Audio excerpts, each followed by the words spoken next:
Giovedì 14 febbraio 2019, una data che per il Veneto potrebbe diventare storica. Alle 19 è convocato il Consiglio dei Ministri, tra i punti all'ordine del giorno la bozza dell'autonomia della Regione.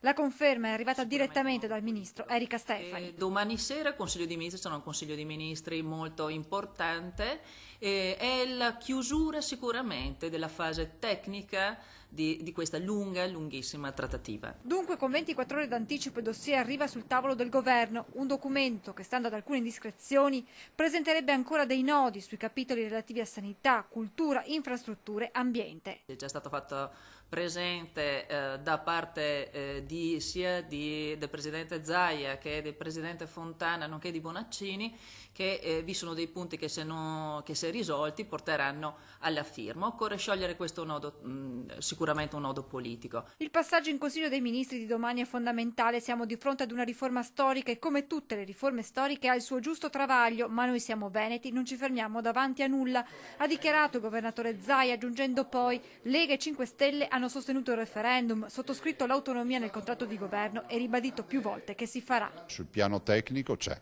tutto, perché oggi abbiamo una bozza. Ci sono dei punti sui quali non c'è ancora l'accordo, però io sono un inguaribile ottimista e penso che alla fine troveremo un accordo, anche perché non è una richiesta di Luca Zaia per quanto riguarda il Veneto, ma è una richiesta di 2.328.000 veneti. Rispetto al documento presentato dalla Regione ci sarebbero delle correzioni apportate dai ministeri chiave su più materie. Mancherebbe il via libera del Dicastero delle Finanze sul sistema di compartecipazione ai tributi e l'autonomia tributaria, frenata anche nel capitolo sanità, per cui la Regione potrebbe gestire l'assetto istituzionale e l'organizzazione ospedaliera, i neolaureati in corsia e i ticket. Per quanto riguarda invece le infrastrutture, il no dell'esecutivo potrebbe arrivare per la regionalizzazione di linee ferroviarie locali e per il finanziamento del TPL.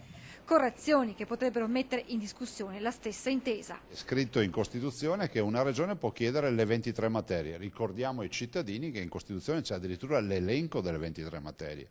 Quindi noi abbiamo fatto un referendum per le 23 materie, continuiamo a chiedere le 23 materie, siamo a disposizione, però è un'intesa.